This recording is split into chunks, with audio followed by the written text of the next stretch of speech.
नमस्कार दोस्तों, स्वागत है आपका हमारे चैनल में। हमारी आज की कहानी है संपत्ति का बंटवारा। कंचन की ननद बंटवारे के लिए मायके आई हुई थी। कंचन की सास का भी मानना था कि अब पिताजी नहीं रहे तो दोनों भाई बहन में संपत्ति का बराबर का बंटवारा हो जाना चाहिए। लेकिन कंचन और उसके पति विकास का मानना था कि कोई बंटवारा नहीं होना चाहिए, क्योंकि बहन विभा के ससुराल में किसी प्रकार की कोई कमी नहीं है। पिताजी ने बहुत ज्यादा संपत्ति खर्च करके, बहुत ज्यादा दहेज देकर बहन की शादी एक बहुत अमीर घर में की है। लेकिन माँ बेटी उसके लिए बिल्कुल भी तैयार नहीं थी। माँ को लगता था कि मेरे पति की संपत्ति पर मेरी बहू कंचन ऐश करेगी, जबकि उस पर बेटी विभा का हक होना चाहिए। माँ को यह नहीं दिख रहा था कि विभा को देने में पिताजी ने कोई कमी नहीं छोड़ी थी। विभा की शादी में करीब 50 लाख रुपए खर्च किए गए थे। विभा के पिताजी ने 50 लाख रुपए अपनी संपत्ति बेचकर ही जमा किए थे। तो क्या उस संपत्ति पर विकास और कंचन का हक नहीं था? उन्होंने तो किसी बंटवारे की कोई बात नहीं की, और अब बची हुई संपत्ति का विभा को बंटवारा चाहिए। कंचन को बहुत अच्छे से पता था कि विभा के ससुराल में उसकी कोई ननद नहीं है, इसलिए उसे तो कोई हिस्सा बंटवारा करना नहीं है।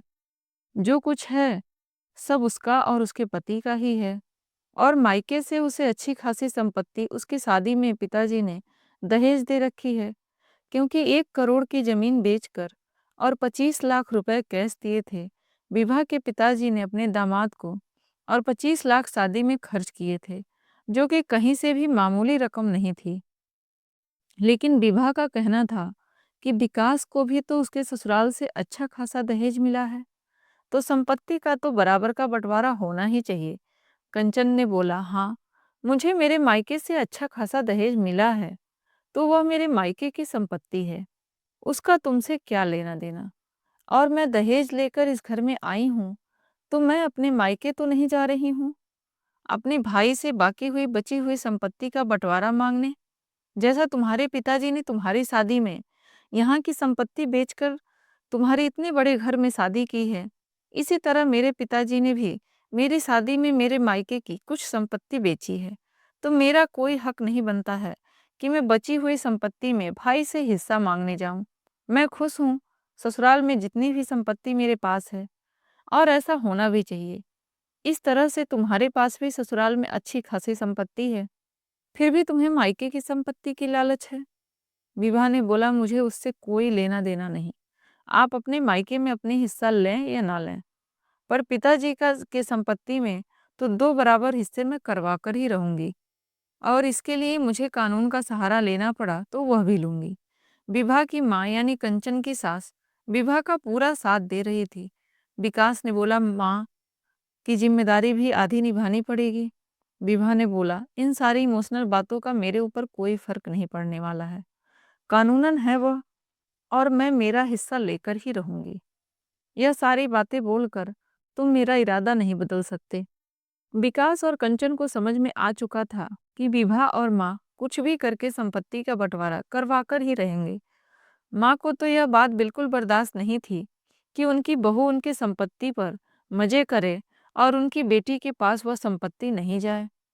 इसलिए उन्हें बेटा भी नहीं दिख रहा था, और यह भी नहीं दिख रहा था कि बेटी की शादी में पहले ही काफी संपत्ति पिताजी ने बेचकर दे दी थी, जिसका कोई हिस्सा बंटवारा नहीं हुआ था।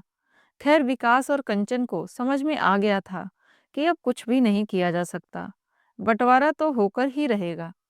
तो विकास ने बोला, ठीक है, फिर कल मैं वकील साहब को बुला लेता हूँ बंटवारे के लिए। कानून पूरा बराबर बराबर बंटवारा करवा कर ही रहेगी। माँ बेटी खुश हो गई कि चलो अब हमारे मन की हो रही है। अगले दिन वकील साहब घर आ चुके थे। वकील साहब ने बोला, सब लोग बैठ जाइए, उसके बाद बंटवारे की बात शुरू करते हैं। तो विभा, माँ और विकास और कंचन वहां आ गए थे। वकील साहब ने बोला, अभी सब लोग नहीं आए हैं, पहले सब लोगों को बुला लीजिए।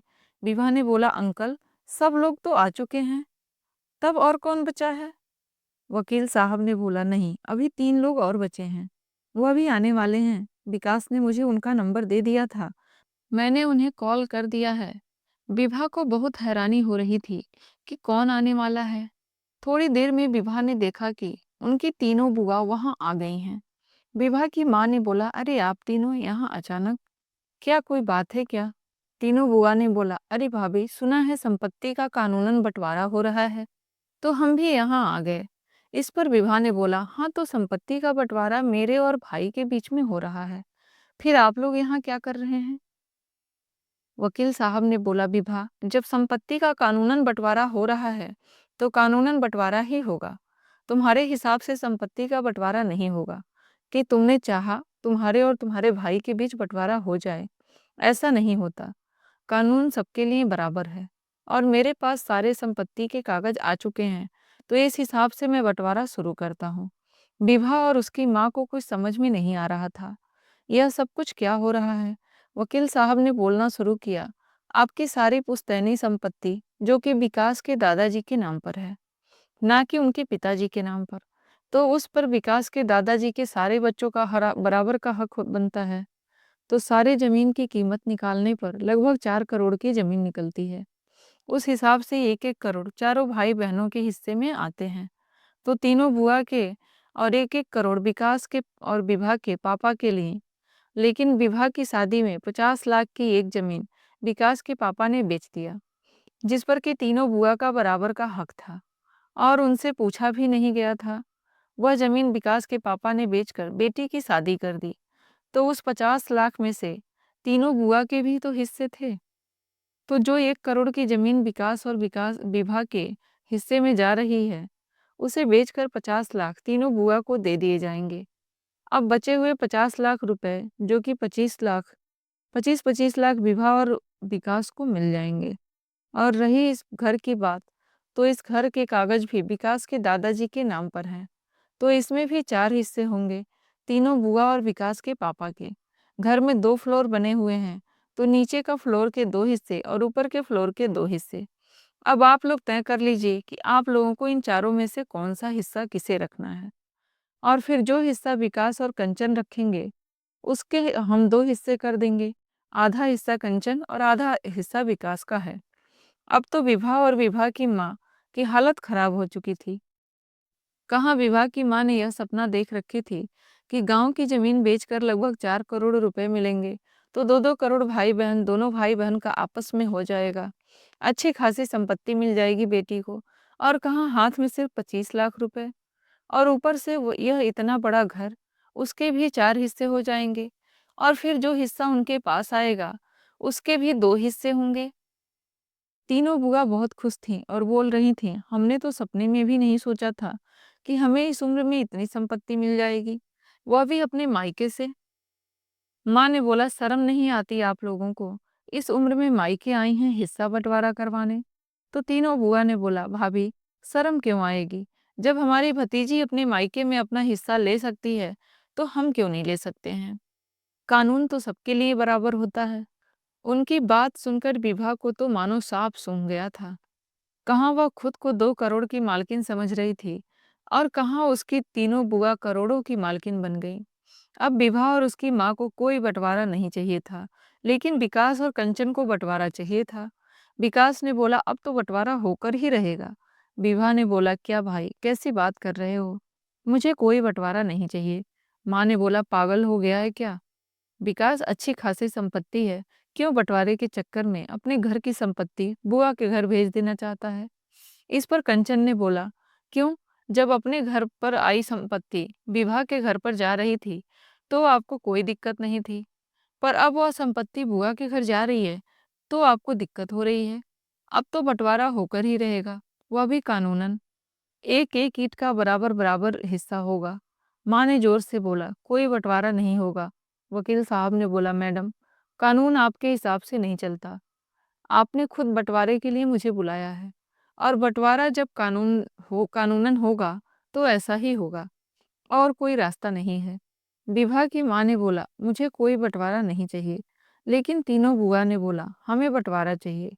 विकास और कंचन ने भी बोला, हमें बंटवारा चाहिए। अब विभा और उसकी माँ ने को कुछ समझ में नहीं आ रहा था कि क्या किया जाए। उन्होंने अपने पैर पर खुद ही कुल्हाड़ी मार ली थी। विकास और कंचन ने बोला, और हाँ विभा, अब बंटवारा जब हो ही गया, तो तुम्हें यहाँ रहकर अपने हिस्से में रहकर माँ की सेवा भी करनी होगी, क्योंकि माँ की ज़िम्मेदारी सिर्फ़ मेरी नहीं है। मैं माँ की ज़िम्मेदारी निभाता अगर तुम बेटी बनकर तीज त्योहार पर मायके आती और हक से अपना नेग लेती। लेकिन तुमने भाई बनकर हिस्सा लिया है, तो तुम्हें भाई बनकर ज़िम्मेदारी निभानी पड़ेगी। आज से तुम मेरी बहन नहीं, मेरी भाई हो और तुम्हें यहाँ पर रहकर माँ की पूरी ज़िम्मेदारी उठानी पड़ेगी। और हाँ, पिताजी के अंतिम संस्कार में तुमने कोई योगदान नहीं दिया था, तो अब जब श्राद्ध का महीना आएगा, तब तुम पिताजी के श्राद्ध में भी बराबर का योगदान करोगी। माँ ने बोला, पागल हो गया है क्या विकास? यह सब विवाह क्यों करेगी? यह तो बेटे बहू का काम होता है। विवाह अपने ससुराल का देखेगी या मायके का? कंचन ने बोला, माँ जी, आपके हिसाब से सब कुछ नहीं होगा। जब यह सब कुछ बेटे बहू का काम होता है, तो ससुराल की संपत्ति भी बेटे बहू की होती है, ना कि बेटियों की। और अगर संपत्ति में बेटा बनके हिस्सा लेना है, तो बेटा बनकर फर्ज भी निभाना पड़ेगा। यह तो बिल्कुल नहीं होगा कि जब दिल किया बेटी बन गए और जब तीज त्योहार ले लिया और जब दिल किया तो बेटा बन गए और हिस्सा ले लिया।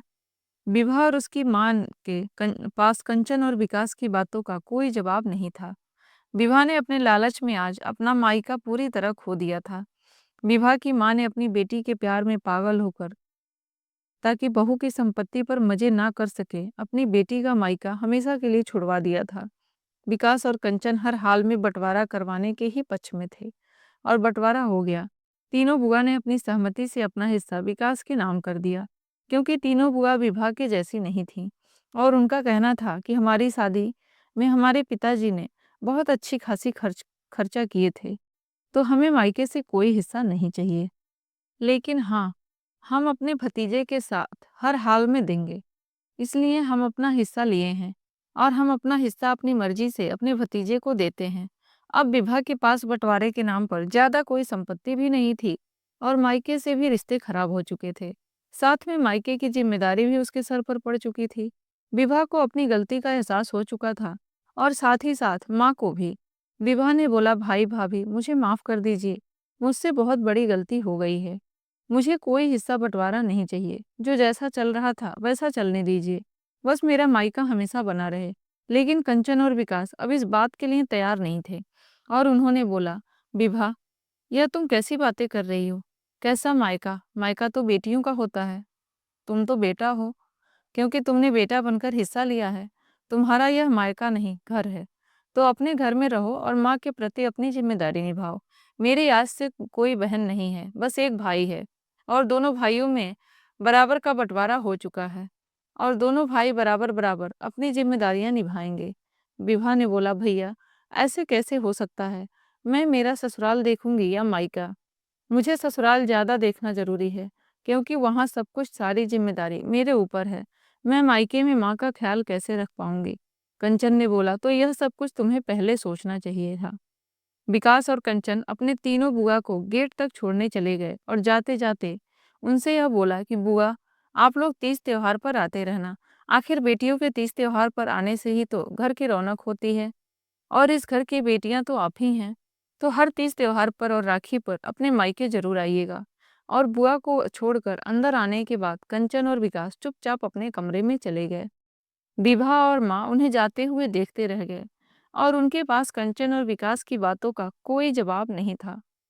उन्हें बहुत अच्छे से समझ में आ चुका था कि आज अपनी बेवकूफ़ी और लालच की वजह से विभा का मायका पूरी तरह से खत्म हो चुका था। दोस्तों, कहानी कैसी लगी कृपया कमेंट करके ज़रूर बताएं और वीडियो पसंद आई हो तो कृपया वीडियो को ज़रूर लाइक करें और हमारे चैनल पर नए हैं तो चैनल को ज़रूर सब्सक्राइब करें। कहानी को अंत तक सुनने के लिए बहुत बहुत धन्यवाद।